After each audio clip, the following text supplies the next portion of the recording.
if this is the end of the show, which I believe it is because he said that they're still alive, implying that this we're talking about after the show ends. There is no more Roze, okay? She put the necklace in Ash's grave, and she's never going to be Roze again because it'd be an insult to what Ash went through. That was one of the big character arcs, or I should say parts of the story. You wrote it. How do you not know this? That was one of the key parts of your own story. Why would she become the person she didn't want to be anymore? And why would she be wearing it? She can't talk anyway. So, holy shit. Since my coverage of Roze Recapture, a big question that many ask, including myself, which is why? Why was this series so terrible?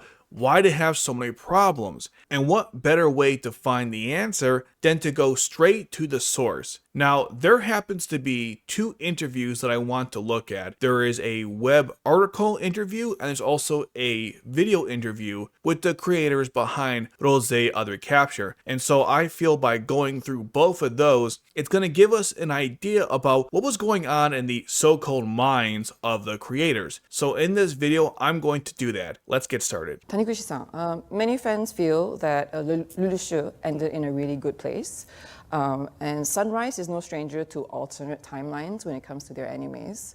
So what's behind the decision to continue the story in the same universe as Lulushu? So before we go and hear the answer to that question, I just want to point out that the question itself is coming from a false premise, because Daka no Roze, or Roze Recapture, is not a sequel to R2. It's a sequel to Lelouch of the Resurrection, which is part of the alternative anime timeline where Lelouch lives, among other changes, and I've talked about that ad nauseum at this point. So by her stating that they are continuing the story, or Lelouch's story, it implies it could be a sequel to R2, which it's not. It's an alternative timeline, and I have watched this interview before, by the way, so these aren't my immediate reactions, and Goro doesn't correct her on that, even though he really should, since that's a really important aspect to this discussion. The other thing to consider is that this question should really be directed towards the creation of Resurrection and the alternative anime timeline as a whole. Roze barely dives into Lelouch's story to begin with, because Lelouch appears in one episode, like canonically within like the main story, and he appears in a flashback, and that's it. So while they are continuing the story in quote unquote the Lelouch world, I guess, he's not really a part of it. Resurrection would be the time to actually discuss this particular topic. Now, of course, the answer that Goro gives is not even really related to that. What he states is absolutely asinine. We'll get to that in a bit. But just from the question alone, we're already starting at a bad point, because it clearly shows that there's a confusion about what Roze is. And that makes sense because a lot of people don't know what Roze was or is. And that's why a lot of people probably didn't watch the series or were seriously confused when watching it, because of this inability to properly convey what it is and what it isn't. Unlike other anime series that get sequels 5-10 years down the road, people still know that that's a sequel to the original anime that came before it. In this case, it's really not. So new fans or older fans returning to the franchise are both going to be confused because of the confusing situation in regards to Roze Recapture. Anyways, let's proceed now to the answer to the question.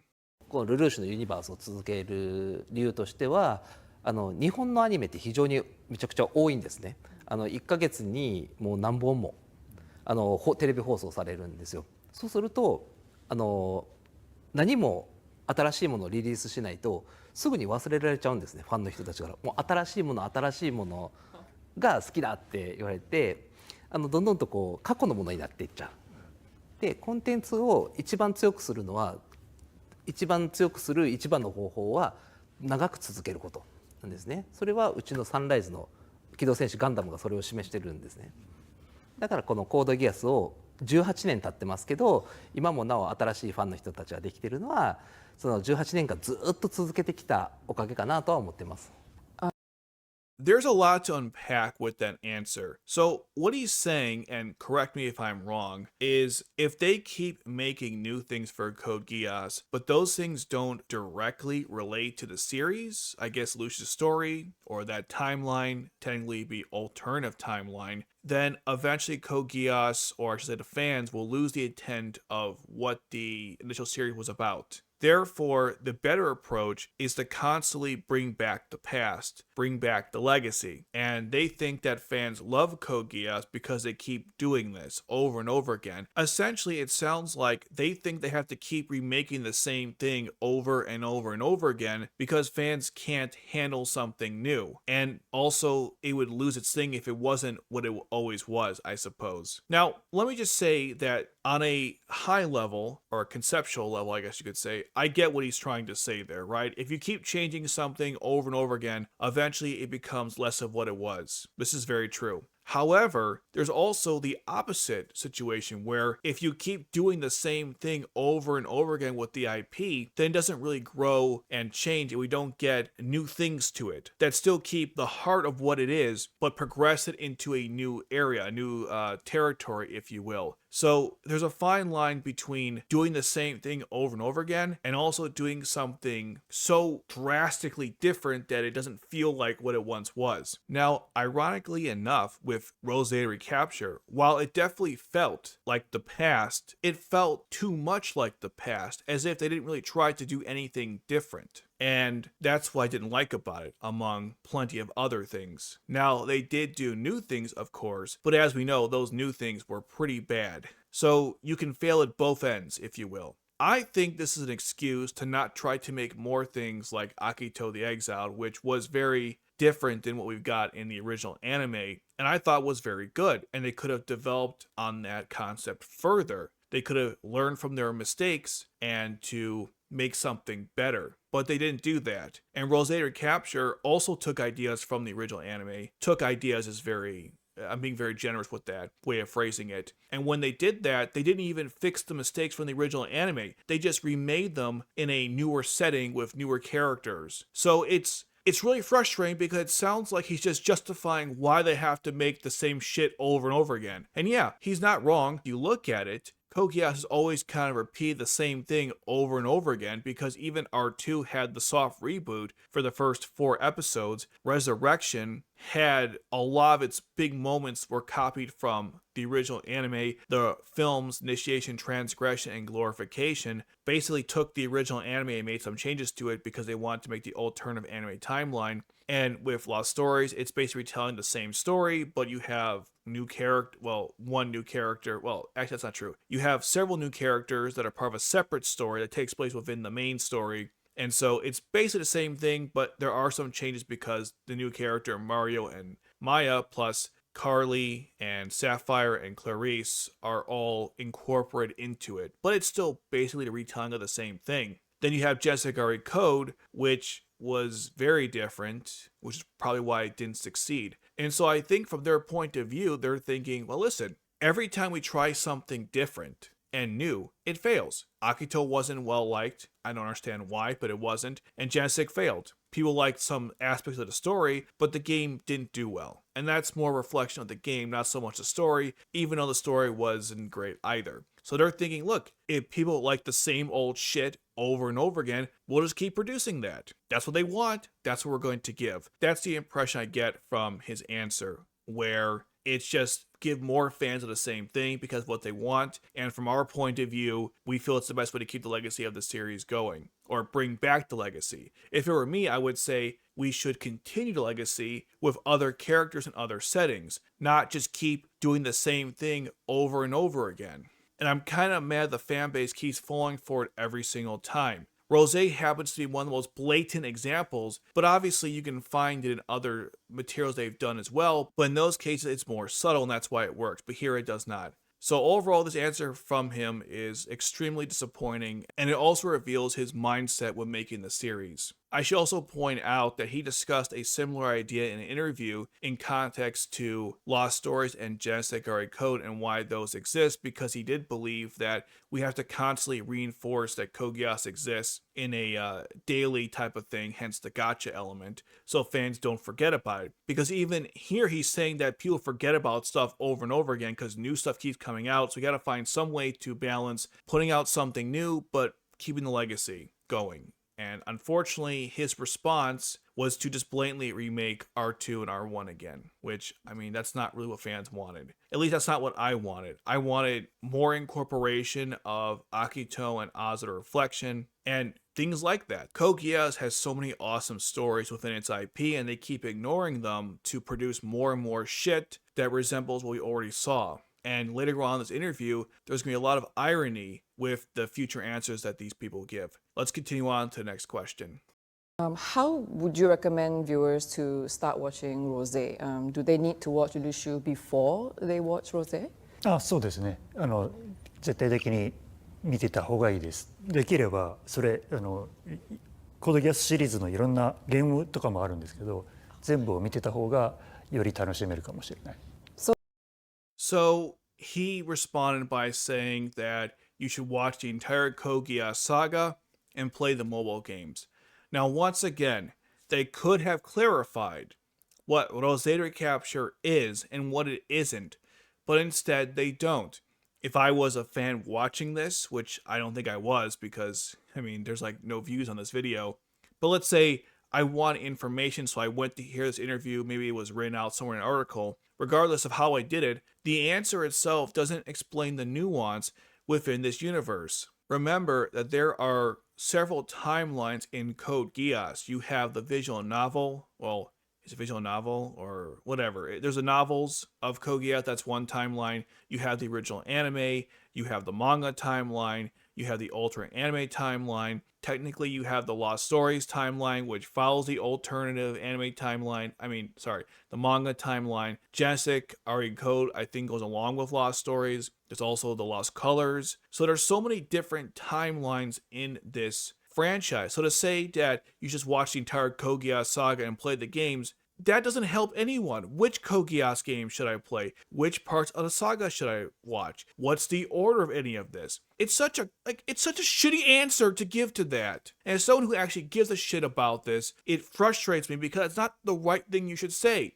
If you asked me, I would tell you you should watch R1 and R2, definitely watch Akito the Exiled, and then you have to watch the films. I guess you don't have to watch Initiation, Transgression, Glorification, but definitely watch Resurrection, and then you're probably good for this series. The problem with telling people to play Lost Stories, which is what I assume he was referring to, is that Lost Stories is another timeline. Like I mentioned, it's the manga timeline with some new elements. Basically, you have, like I said, those new characters and the story that's interwoven into the main story of the original, well, not the original anime, but the manga timeline. So because it's so different, you're going to confuse people, even though in Lost Stories, Roze Recapture is canon towards it, and so is Pure Almeria, which means that Roze Recapture and Pure Almeria, I can't say that name, damn it, those are part of the manga timeline, and they're also part of the alternative anime timeline.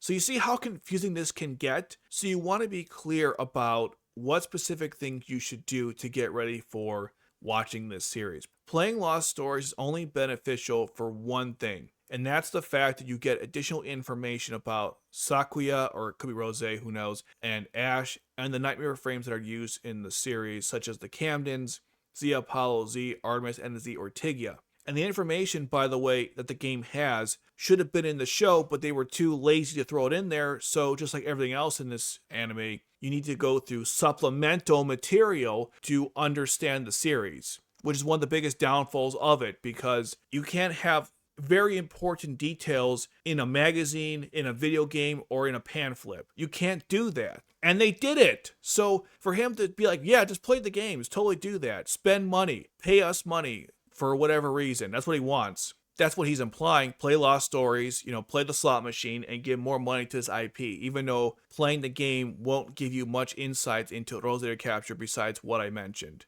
Now, of course, if you're a Westerner watching this, which you probably are because the woman is speaking to them in English and the answers are subbed, then you couldn't play Lost Stories anyways because the global version was shut down.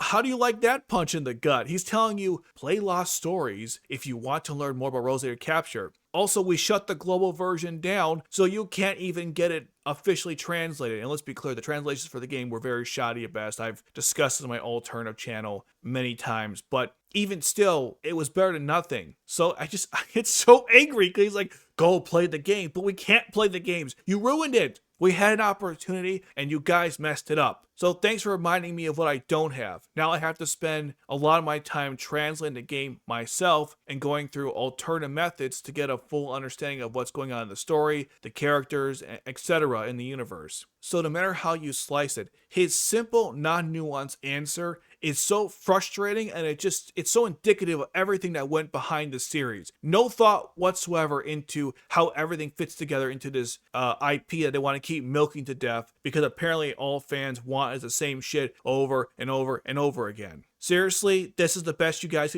could come up with? Piss off. So what can existing fans of Code Geass expect from this new show?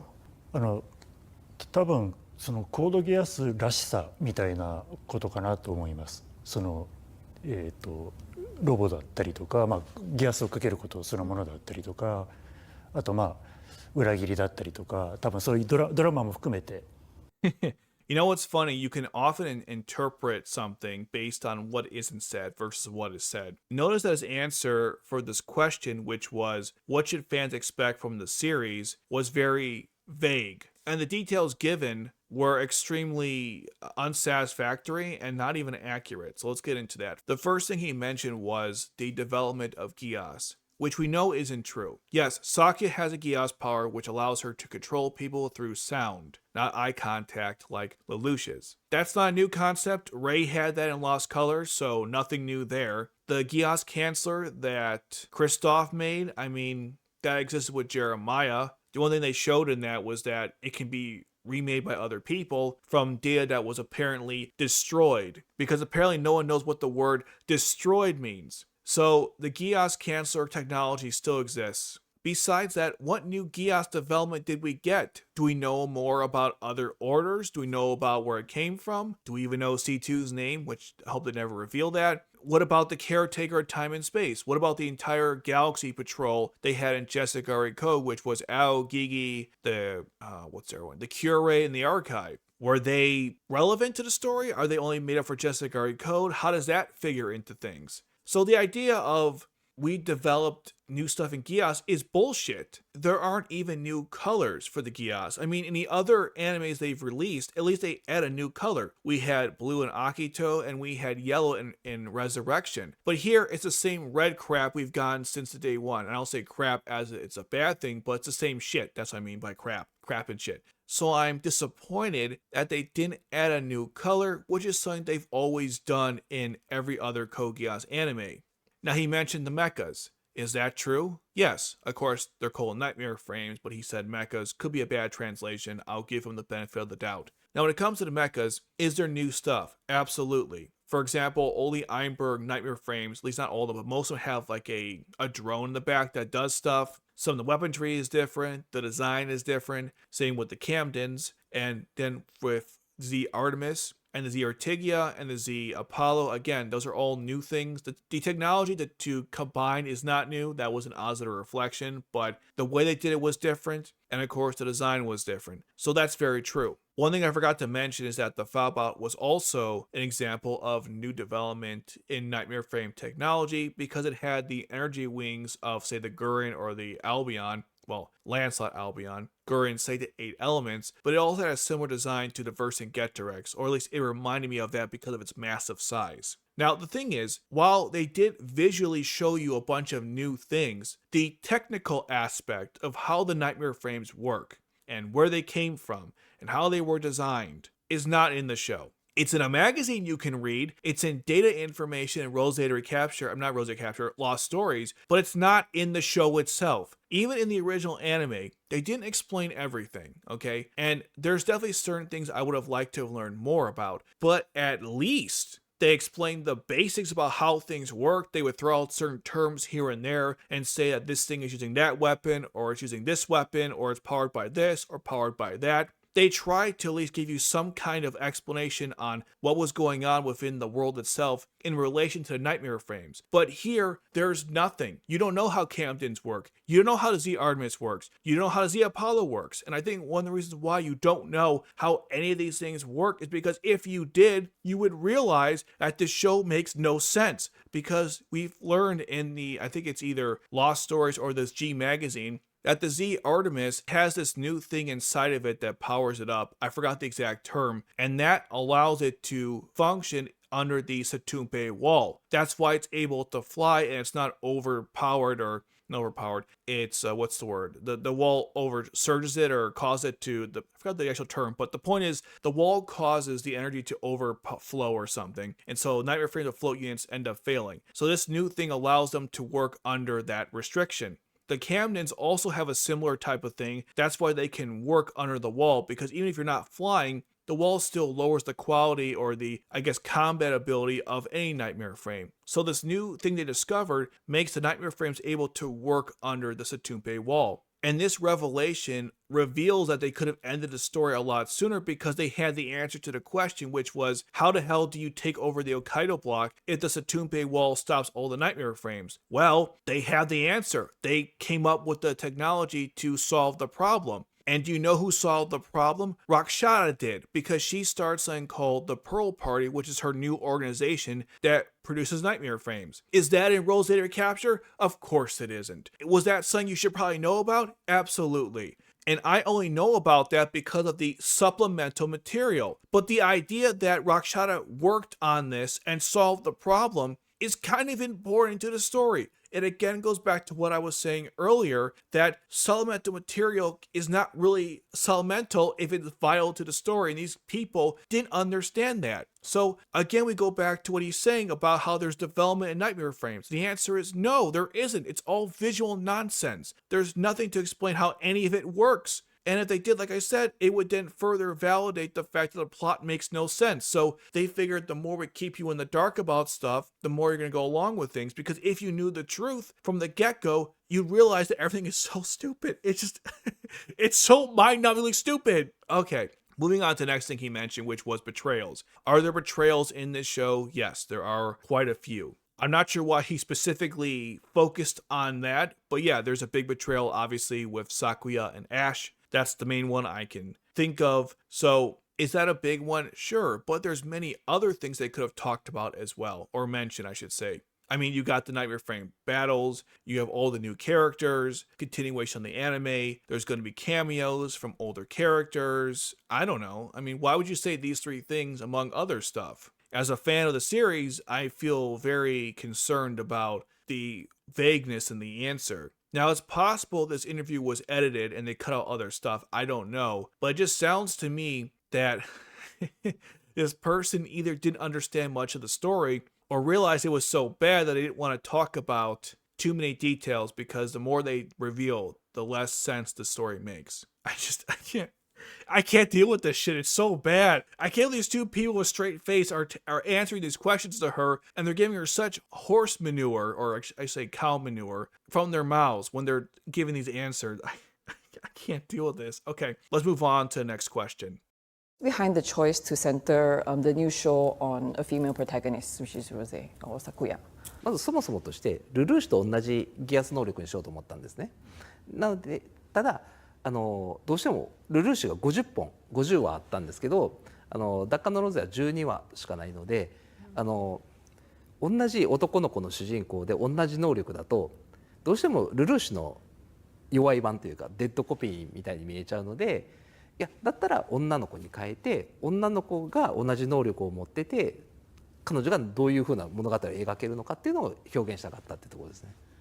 主人公最初男の子の兄弟っていうふうに宣伝してたんだけど、1話上がってみると実は女の子でしたっていうところで、割とその2人の関係値が男同士の関係値とその男女の関係値だと違う関係値を描けるので、それはちょっと面白いかなと思いました。先ほど言ったその例えば、ルルーシュとスザクの関係値が今回ロゼではその男女になることでまた違う関係値を描けるかなっていう。This answer okay, I'll try to be serious here, but that answer that he gave, both of them, is some of the biggest piles of shit I've ever heard when it comes to defending the writing or the design choice of a character, okay? There are layers upon layers upon layers of why this is so stupid, why this makes no sense, and why it annoys me to no end. Okay, let's start with some of the more technical aspects to this. All right.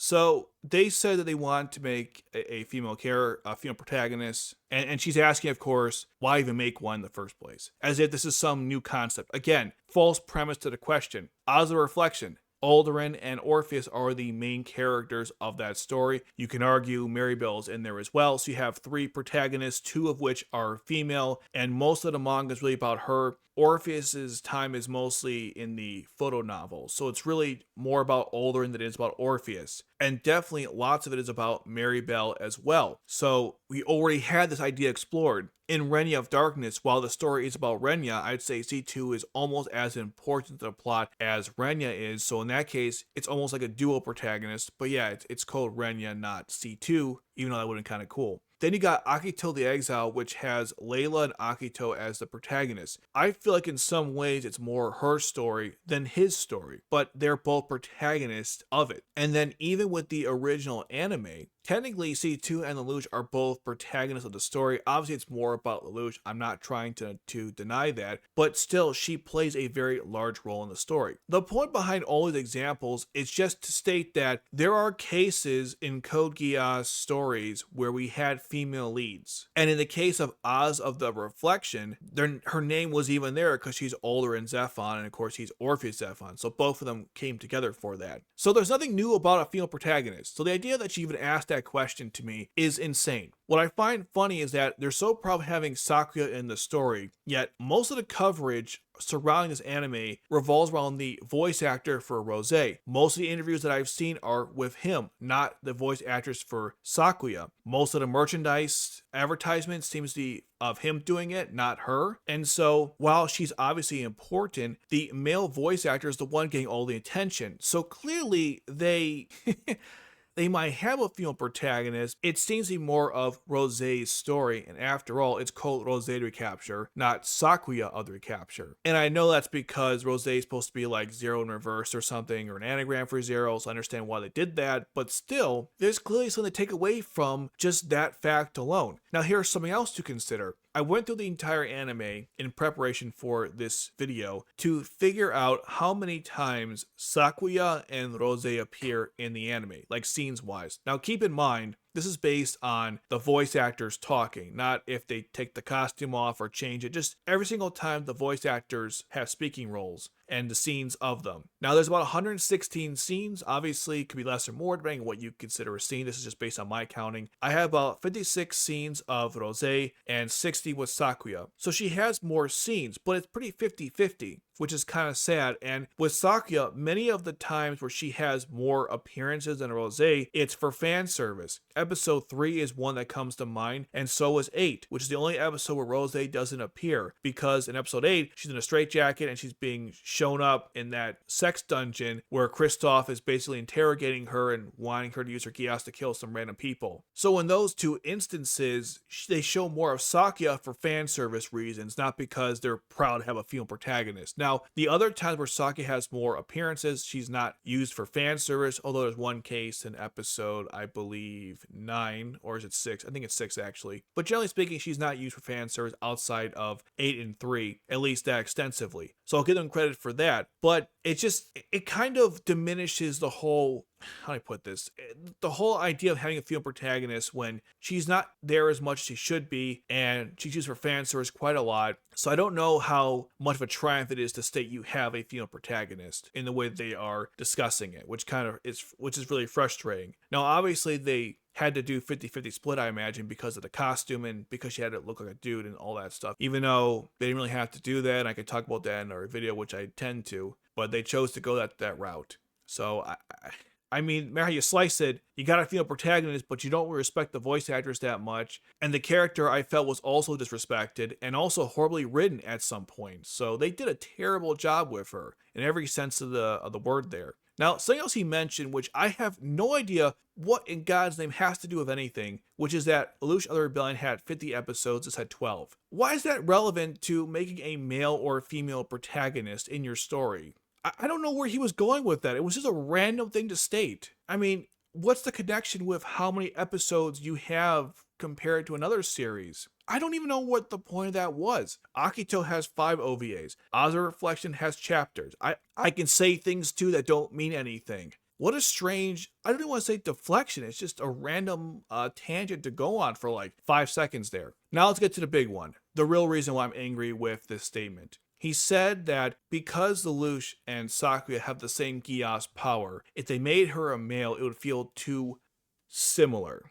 Do I have to remind you of Rei from Lost Colors, who had the exact same Geass as Lelouch, except it was a sound-based one? And while people did call him Lelouch 2.0, that was more of a joke because he was much different than Lelouch. His personality was different, the nightmare frame he used was different, his story is different. So the very idea of saying like, oh yeah, it's just Lelouch 2.0 was more of a joke than something that actually was a sentiment people had about the character. And then you have someone like Shin Hyuga, who his gas power is not exactly like Lelouch's, but in some respects functions in the same way. And no one thought that Akito the Exile was too similar to Lelouch Other Rebellion because Shin Hyuga had a gas power that could make people die, and he did the same type of hand wave or gesture that Lelouch does. So clearly people didn't care about that. Because that's the real thing to understand here, the takeaway, if you will. If you had a male character with the exact same power as Lelouch, but the personality was different, the friends they had was different, the setting was different, the story was different, no one is going to think it's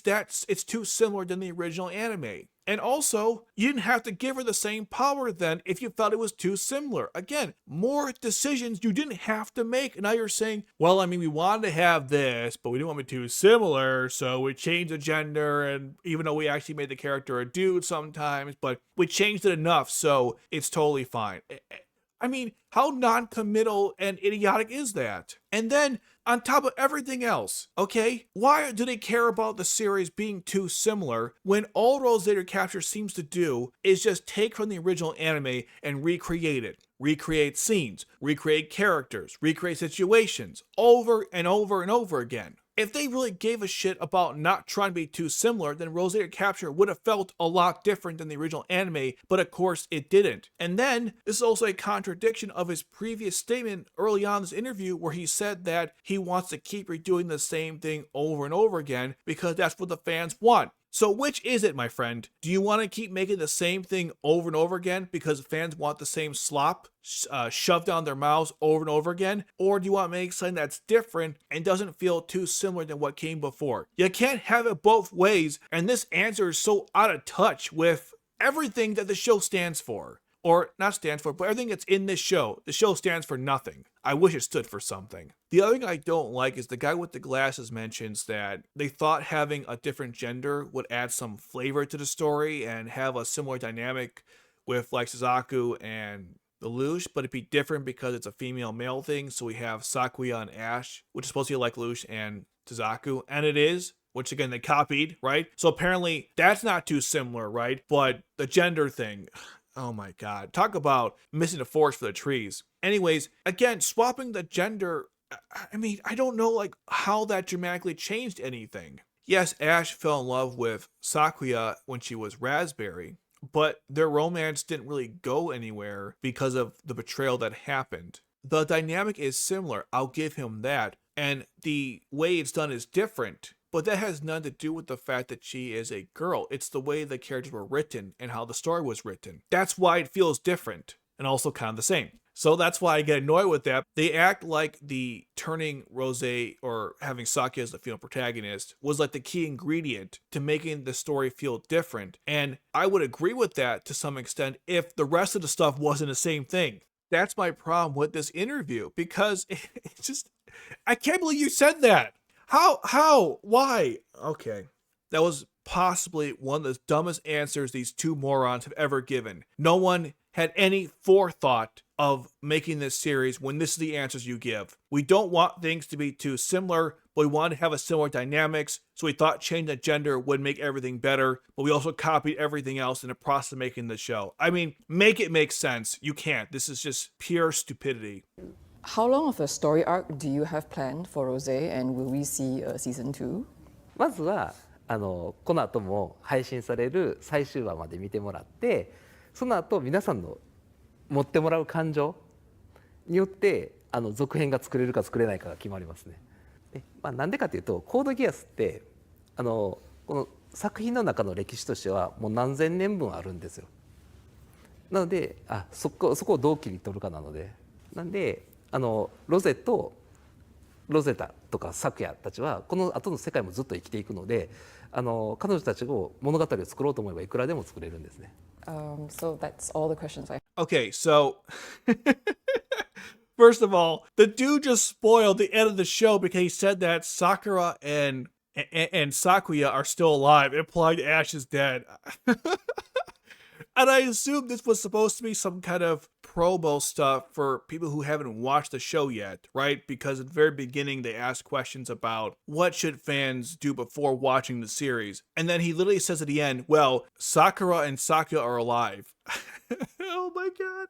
Why would you say that? You just spoiled your own show. Oh my god, these guys are such idiots. Now, the next thing to talk about is the answer he gave was vague nothingness, a nothing burger. Well, we'd have to think about how it would all work because Code Geass is a story that's been going on for 1,000 years. I assume it means like the Britannian Holy Empire and history of the world and yada yada. I'm not even sure if it's 1,000 years or not, but whatever, we'll go with his stupid answer. And we got to think about how we're going to just do this going forward. Listen, I've heard interviews from people who are showrunners of different series, and when they asked them about what they expect to do in future installations of the series, they have detailed answers. They clearly have a direction of where they want it to go. They have a plan, etc. Here, it sounds like he has no clue. He's probably thinking, if they give us a Roze season 2, I'll think about it, you know? We'll see in my pants, I'll come up with some kind of, I don't know, we'll think about it. I mean, the guy was smiling like an idiot. Same with his friend with the glasses there. Both of them were smiling like stupid idiots because they don't have a plan. It's so obvious that they had no initial thought process behind this entire story. That's why they had to fill in the blank with the pamphlets and future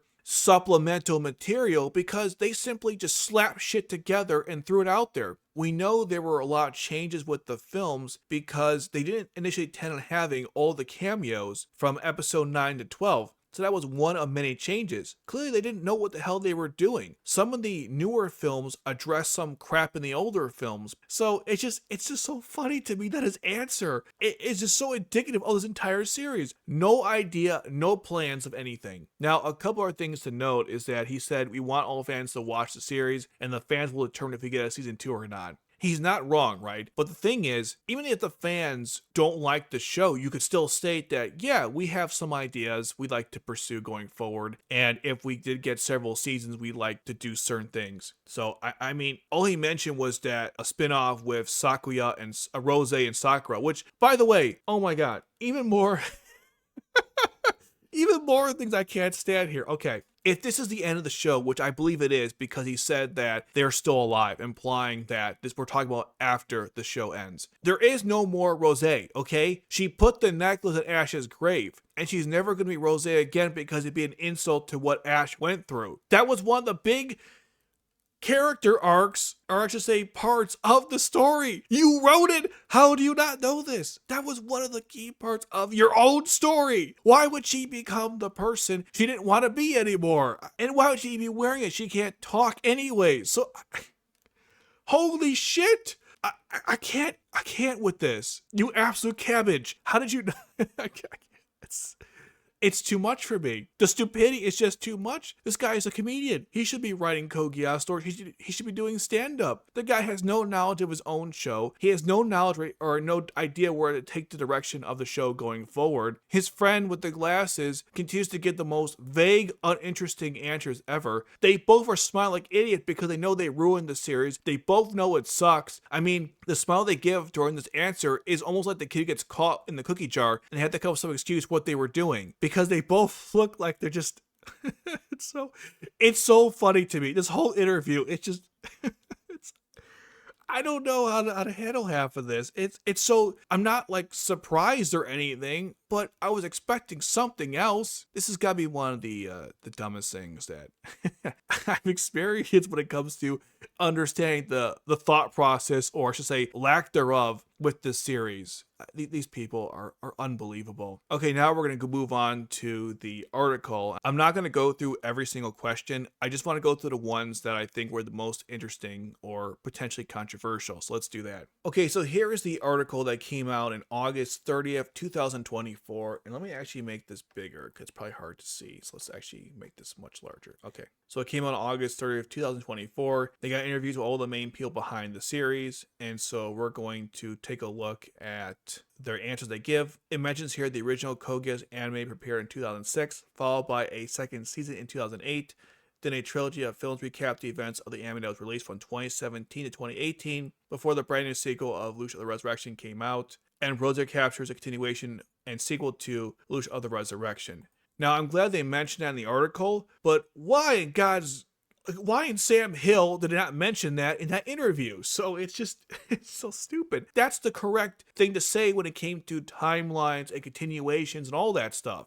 Whatever. Let's continue on here. So let's move on to the questions themselves. All right, so here's the one I want to go over first. Why did you decide to focus on brand new characters, Ash and Roze, instead of continuing with Lelouch and the original cast? Now, by the way, before I read the answers, I think making a new cast is fine, but if you're going to make a global threat to the series or in the story, then you have to justify why the original cast can't be involved, right? That's the problem with not only this series, but even in some of the Marvel Cinematic Universe films, when there's a global threat, why isn't everyone helping out from the different stories, like the different heroes, rather? You have to justify that. That's the biggest problem with making a new series in Code Geass, is that if you're going to have a global threat, you have to explain why everyone who would normally have stopped it, let's say 10 years ago, why wouldn't they stop it now? And they don't really do that in the series. So I like the idea of having a new cast, and I think it's worked well in Akito the Exile and Ozza the Reflection. But the difference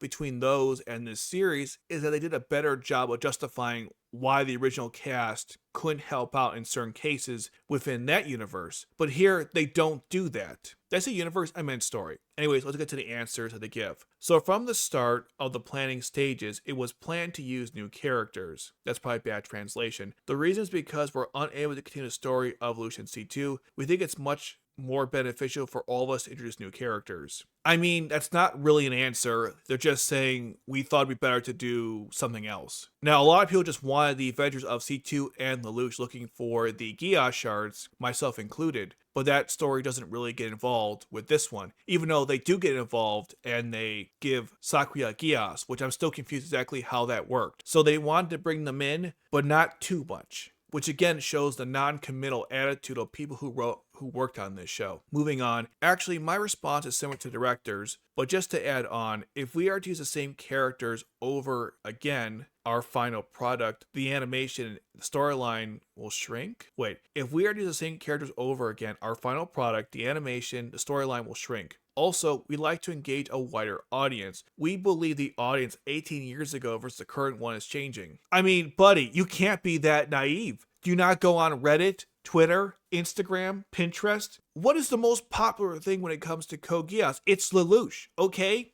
A lot of people argue without Lelouch there is no Code Geass. A lot of people argue you can't have a story without Lelouch and call it Code Geass. And you know this. You can't be that stupid, that naive, that ignorant. I can tell you from my own analytics, from my videos that I've done on this series, when it comes to points in the video that people pay attention to the most, it was anytime I referenced Lelouch, C2, Colin, Suzaku, and anyone else from the original cast. Which means that people watching this show, especially the older fans, they want to see the same cast from before. And I believe this guy also said in the other interview we looked at that we want to keep bringing back the past. So again, this dude cannot commit to any idea. It's like every time you talk to him, it's a new perspective, even though it's so stupid. Dude, you can't be that stupid. Now, he says that if you keep using the same characters over and over again, the product will eventually shrink. I don't really agree with that, and I'll tell you why. Because every character had an arc, and that arc can go on infinite. It can go on many different journeys, is what I meant to say. Colin, for example, is going to college. She wants to do marine biology or whatever, something like that. I could be wrong. Something of that nature. And so her story can go in many different directions. Aleutian Sitsu's can go in many different directions, Suzaku, and so forth. And as the characters get older, these stories are going to be different. There could be new enemies. They could eventually go into space. There could be new types of Geass power. It can always go into endless directions. And keep in mind, they have so many characters. The original cast is huge. That's one of the problems of R2 was that it had too many characters. So this notion that it would keep shrinking, no. I mean, that's not how branching works. It keeps, going further infinitely, not the other direction. If you think it's going to shrink everything, then you're thinking too much in the box, and you need to think outside of the box. Now, I'm not against the idea of introducing new characters, as I said before even reading the answer, but my problem is you also have Oz the Reflection characters, Lancelot and Gurren characters, and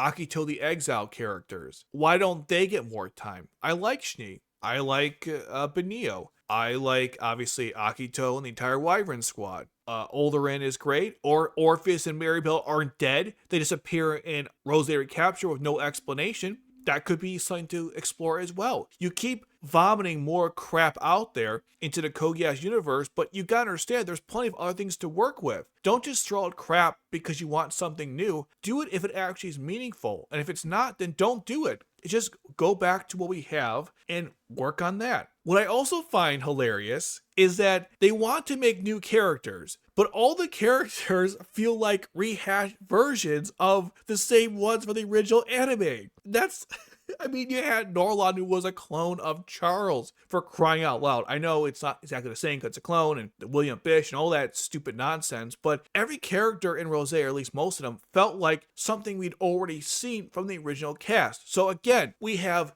actions conflicting with statements here, and contradictory statements. And one end he's saying, we need to keep bringing up the past, keep bringing back to the legacy, and then we have him saying stuff like, it has to be different, we can't be too similar. But that's all Roze was. It was too similar. I wish it was different. I wanted something different, but you fucked it up. The amount of doublespeak in this article and also in the interview is just insane to me. How disconnected from reality and how unself-aware do you have to be to acknowledge how everything you've said and done are all contradictory? It's just amazing to me. Let's move on to the next question I want to talk about. What were the biggest challenges of making a new Code Geass anime years after the originals? And they said for example, it's easy for Gundam. It's easy to design a Gundam and call it Gundam. For example, with Love Live, you design a group of idols and call it Love Life. But for Code Geass, making a saga, a series, is actually very difficult. There's no real explanation as to what that means. My interpretation of this statement simply means that Code Geass is a very big franchise and it has a lot of timelines and a lot of interconnected stories. And so if you're going to make something new, you have to acknowledge all the baggage that comes with that, which is true. Although you could make a Code Geass story that is not connected to the original timeline just for fun, like Zeo of the End could be something like that, or Totsuya of the Unwavering. I mean, they can do whatever they want. I mean, Gundam 00 is an amazing anime. It's not connected to the main story of Gundam. They could do something like that for Code Geass, but of course that would require imagination. Something that these people don't have because, again, they want to keep recreating the past. So I feel their sentiments, but the execution doesn't really fall in line with that. Continuing on, so what we did was to pick up from the original series what our fans liked from Lucia of the Rebellion series and to make this new animation. I mean, I've already discussed it 1,000 times. This is really contradictory and also stupid. Another big challenge that after 18 years, we also had to fit the current era and the current requirements. That was difficult as well. Does that mean the show's era or our era? I'm not sure. Maybe both. The other guy says there's a lot of gap. There's actually a gap. One more time. There's actually a lot of gap between the previous one and the current one. Trying to compress everything I want to convey in 12 episodes, that's the biggest challenge. I mean, the gap is really not that large, actually. This is something I don't understand, okay? Okay. They're the ones who control the story, right? So if they want a big gap or a small gap, that's up to them. No one told them to make the story take place 5 years after Resurrection. That was their decision. It could literally be the next day after Resurrection ended, but they, of course, didn't do that. So the whole gap thing, I have no sympathy for that excuse. And in terms of the gap between anime, Resurrection came out in 2019. This story came out in 2024. That was 5 years. And then before that, we had Jessica Code, which was supposed to be part of Roze Recapture, and Lost Story. So there was a plenty of stuff to bridge the gap between Roze and Resurrection in terms of content. Not all of it was good, and not all of it was related. But the point is, there was stuff there. This guy acts like they stopped making anime or stopped making Code Geass stuff in 2008, and then just started 16 years later. That's not true either, because Akito came out in 2012 to 2016. Then you had the films 2017 and 2018. So there's always been Code Geass anime. There never was this large gap the guy is talking about. And like I said, chronologically, the large gap is up to you. So I just don't understand. That's so stupid.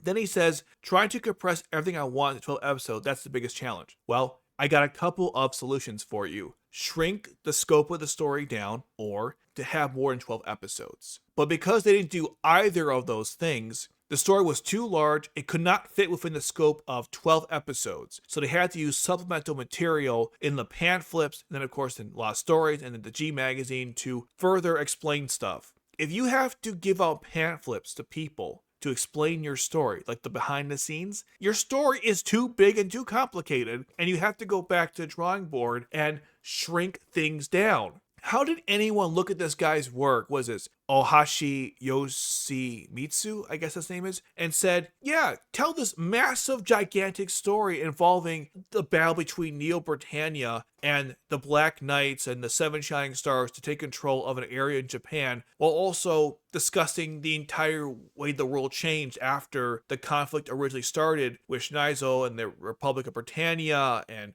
oh my god, the UFN and the Sejunpei Wall and all this crazy stuff. And then of course you got Pure Almeria, which takes place in Koa Year 4. All this crap, all this interwoven nonsense, and said, yeah, this is fine. Let's proceed with this story. That's insane to me. Okay, if you want to do 12 episodes, they could have done that. There are a lot of great animes that are 12 episodes and or less. But the story, the scope is much smaller. You have less characters. The conflict doesn't take place, it's not a world conflict, it takes place in one area. You can totally do that. But when you got morons who are thinking, listen, we can treat this like a video game, right? We'll release it, it'll be unfinished garbage, whatever. We'll throw out DLC later on to patch things, to explain stuff, which is what they are doing now with Roze Recapture. I imagine that when Lost Stories gets to Roze Recapture, it's going to add a lot of supplemental material. I imagine if there is a Roze Recapture Season 2, they'll add even more supplemental material. On top of the other supplemental material, they'll probably release more of these magazines that will give us even more information, because that's apparently the solution to writing stories now.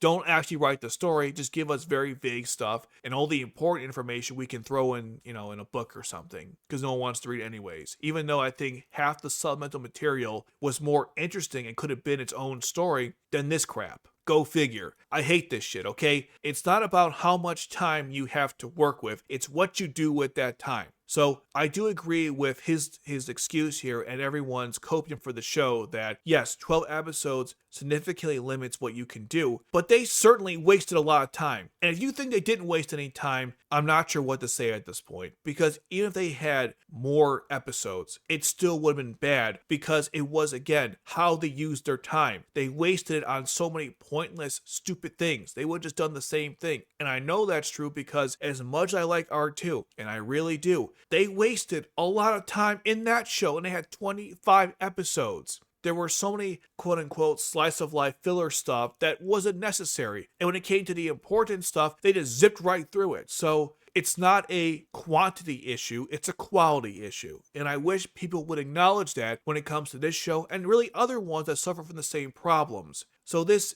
excuse is bullshit. Okay, let's move on to other questions I want to cover. Okay, without spoilers, do you think fans will be satisfied with the ending of Code Geass Roze Recapture? We think the fans will be satisfied because the drama is actually complete, so you don't feel like you're hanging. We also think fans will be very satisfied with all the mecha action. Also, before going to 3D, I actually did all the drawings beforehand. This last one is not relevant to the other two. Well, let me ask you guys, were you satisfied with the ending of Roze Recapture? Answer, no, you were not, I imagine. Because how could you be? The drama was all complete? No, it wasn't. There are still so many dangling plot threads, okay? We have the entire point of Nara's character, besides being an idiot, which is that Britannia is, or I should not Britannia, but the world is discriminating against Britannia. This conflict, not resolved by the end of the story. the entire situation with the Hokkaido block becoming an area of the UFN or something. I don't even know what's going on with that. What's going on with the Neo-Britannians within the Hokkaido block? How are they integrating them into this new section?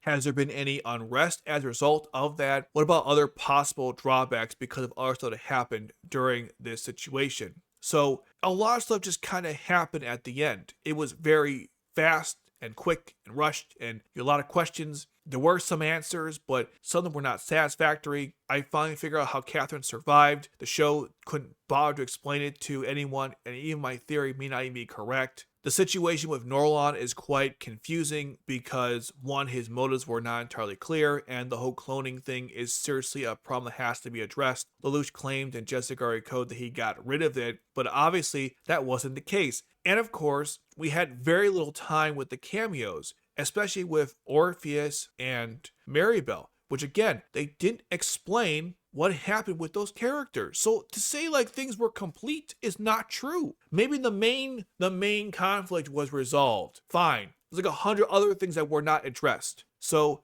yes, it was complete, but not really. It's more like finishing a game and there's like, it's kind of like playing Batman Arkham. Doesn't matter which one you prefer, City, Asylum, or Night. And you might finish the game, right? But there's still, maybe you didn't do any of the side quests, you didn't capture all the Riddler trophies, whatever. So yeah, you finished the game, but did you really finish the game? Is it really complete? The answer is no. That's how Roze felt for me. Yeah, the main conflict was done, but there's plenty of other things that were not. So yeah, I felt very hanging afterwards. You guys saw my reaction. I lost my voice, or my voice like got really high pitched. So obviously that's not true. And they also killed off Ash, which no matter how you feel about this story, whether you hate it or love it, that decision was very panned by the fans and made them hope that he comes back to life, which he could, because Code Geass doesn't really care about that stuff anyways, at least not anymore. Now, the mecha action was awful. It was just them dodging lasers for 20 minutes. It wasn't actually 20 minutes, but it felt like it. And they do like one quick attack to kill him. There's the tension in that fight was so dumb because they had to rush to fight him when they didn't have to, as I explained in my video, and he could have killed him anytime he wanted to, and he didn't. You have two levels of stupidity that ruin any tension with the fight. And of course, you don't have Colin and Suzaku helping out, which they would have significantly improved the odds of Sakuya and Ash defeating Norlon. So, no matter how you look at it, the mecha battle was, one, not interesting as a mecha battle, but just the tension behind the battle was awful. So, no, pissed off with that. No one was satisfied with the ending of this show. At least most people were not, especially when fans want Ash to come back to life. Clearly, they're not satisfied. Or they wanted more scenes with Sakura and Catherine because of the Yuri stuff. So, yeah, I don't think people were very satisfied with it. Do fans want season 2? Based on the Japanese response, probably, because fans, as Kojiro correctly stated, want the same thing over and over again. That saddens me, but that's just how it is. Maybe they don't, and they just consume the product because they're hoping something better will come at some point. But it seems like they don't care, especially when they preferred this show over Akito the Exile, which, I mean, I'm not even sure at that point if you're going to make that argument, because Akito was way better than this shit any day of the week. Last question, are there any plans for more sequels or spin-offs after the end of Code Geass Roze Recapture? He says it's not a firm no, but of course with all your support until last episode we'd be happy to. If you wish for a spin-off or sequel after watching the series, then it'd be better.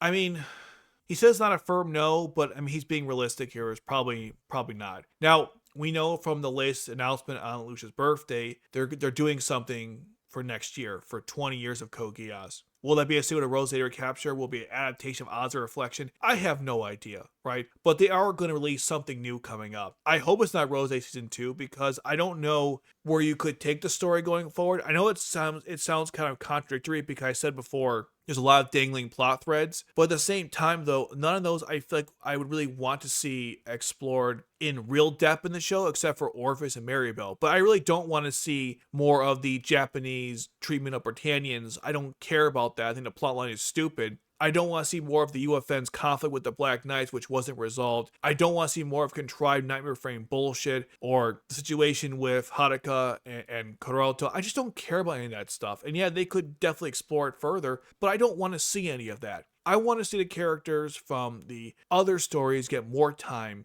in something down the road. More time with Akito and the Wyvern Squad. More time with any character from Oz or Reflection, Lancelot and Gurren. I'll even take an anime of Lost Stories, honestly. That'd be really cool. I really like that one a lot. Or maybe they could take Zio the End, Tootsie on the Wavering, or Liara they already did, so we don't see Arthur, Misty Streets, or forgot the other one. But any of that could work. I don't want to see Roze Recapture. You could do more with it, but I don't want them to. And they don't have to. There's so many other areas they could expand on. Code Geass is kind of a gold mine, but they don't see it. They don't see the same ways I do, where they feel we can just keep spitting out more Lelouch clone-esque type stories as opposed to trying other things. Because, look, I admit, new stuff is scary. One of my goals this year in this channel is to try to cover other topics that are not Code Geass related, which I have done in the past, but not to a very consistent degree. That will change this year. But I am concerned about views, retention, audience, recapture, and all that stuff, right? So I'm very nervous about it, but I want to expand my horizons to do other stuff. And if they want Code Geass to expand as well, they gotta stop going back to the well over and over again and create something new. Because remember, Code Geass was something new. Code Geass was very experimental to some degree because it was a combination of different genres into one story. And if they hadn't experimented on Code Geass, or to make Code Geass rather, then we wouldn't have gotten what we have today. And if you don't remember that, then you're not going to make anything new. And I've been saying this for a while now. They have to really focus on making new stuff. And if there's failures along the way, take note of why they didn't work. Look at Akito the Exile and say, how come people didn't like this show? And try to resolve those issues in future installments. Don't say, well, it was all bad, therefore we'll never do anything new again. Same with Jessica or Code. It was all bad. I mean, where was I? All right.